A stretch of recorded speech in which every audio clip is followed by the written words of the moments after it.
All right, so I'm going to try this egg trick that I keep seeing.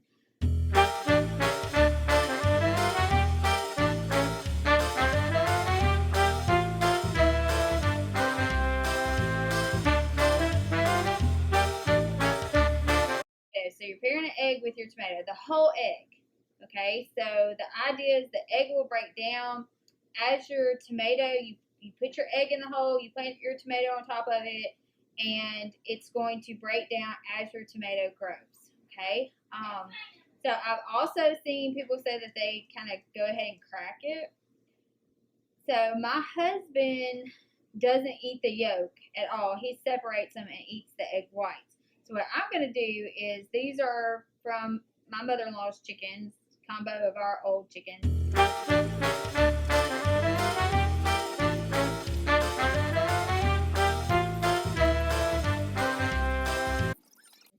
And so what I'm going to do is go ahead and separate the egg whites, and then I'm going to use the yolk and the shell, because I'm pretty sure that's where the majority of the nutrients is coming from.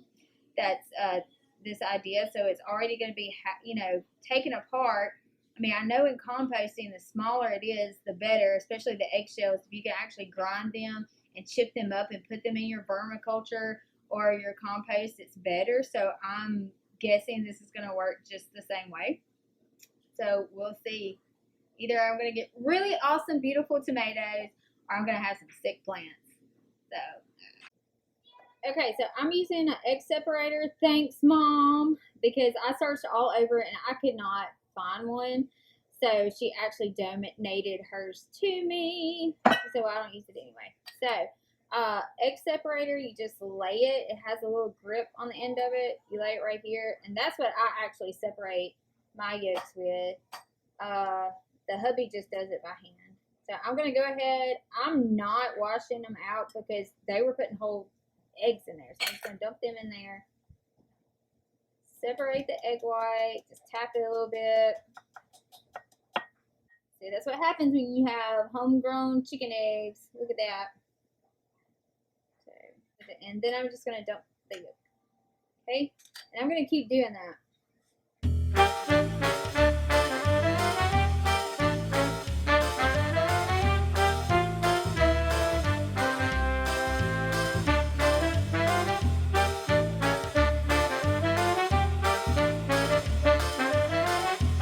Okay, so here's my final. I have a whole bowl full of the eggs and the yolk.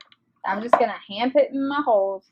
And then this is the egg white. So that's going to, oh no, that's going to stay here. And I brought a spoon because I figured, I was thinking about when I fry things and I use the egg batter and how if it gets on your hands and you touch the flour, it's just nasty and you can't get it off. And so I figured that that'd be an awful combination with eggshell yolk mixture and dirt. So I brought a spoon and I have my plants here. So each of these plants, I have been picking the sides off them, so the extra suckers or leaf stems, okay, and I've been doing that since they started this high, and then I buried this one deep, and so this one I'm actually going to bury up to here.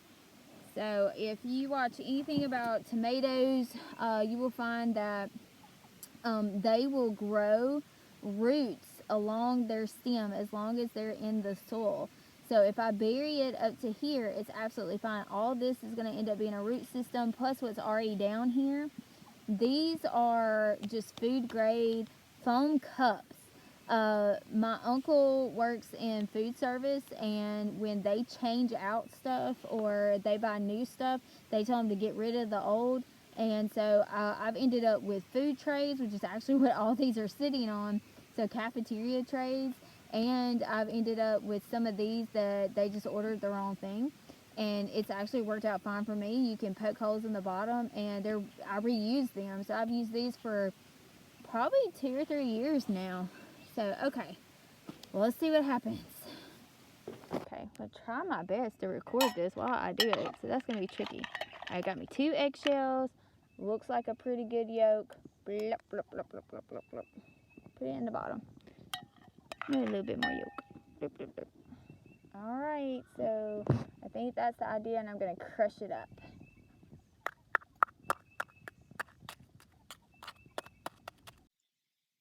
Okay, so just pull it out. It's pretty moist. They've been watered. Ah, just threw it over there. Look at all those nice roots. See, they're ready to get in there, so put it in there.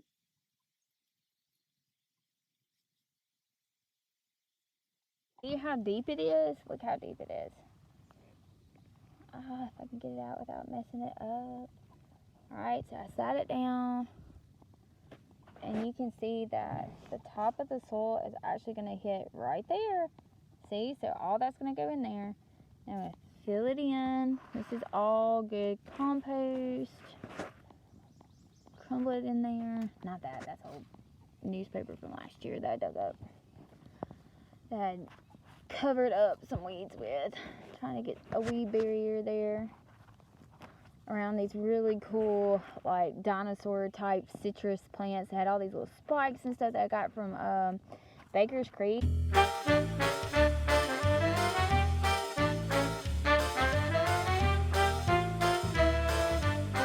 And I could totally grow them, and I could grow them really, really big, and they actually fruited last year and stuff, but they're not perennial here because we don't have, like, you know, a tropical environment, so they did not last the winter. Okay, so I'm mounding up. I don't want it to puddle in here, so I'm going to mound up. Alright, now I'll do all the rest of them.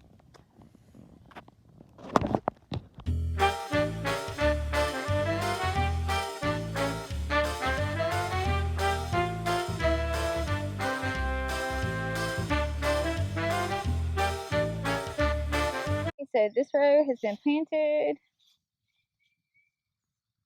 and now I have to go down that row. So look, I still did it. I still ended up putting my hand in the stuff. I mean, I couldn't help it. So, alright, we're going to keep it going.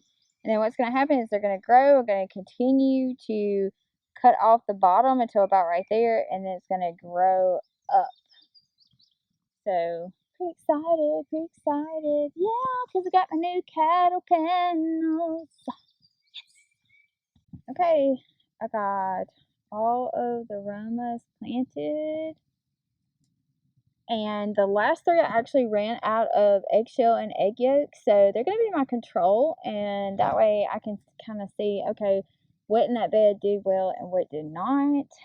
So we will see. And so the reason that all the tomatoes, which it may be easier to show you from here, if you notice, all the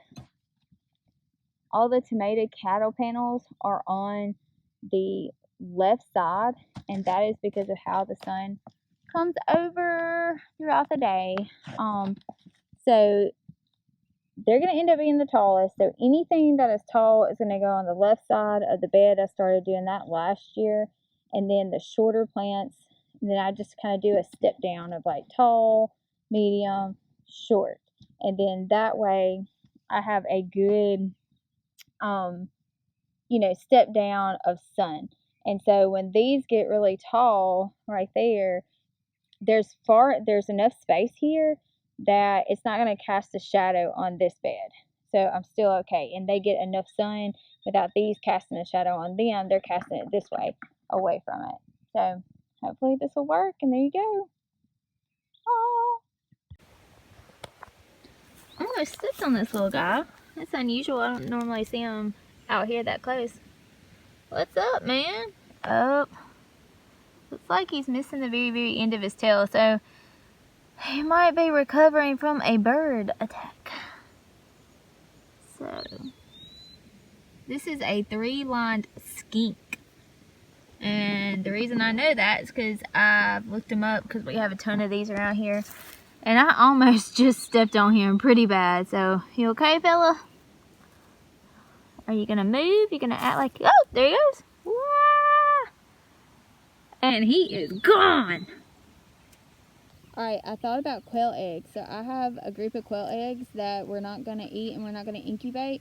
So I'm thinking I just got to go re-look up the ratio because I can't remember if it's 3 quail eggs or 5 quail eggs that equal 1 chicken egg. So what if I put those in the tomato hole? Stay tuned. If you've liked this video and you like what we're doing and you want us to keep posting information to help you out, you can support our channel by giving us a subscribe. So click the subscribe button, give us a thumbs up please, or you can visit our website at wildwoodwonder.com, and there are several homesteading themed items there and inspiration that comes from our homestead and the natural world that's around us. So help us out, help us to keep growing, and thank you for all the support and all the likes and all of the follows.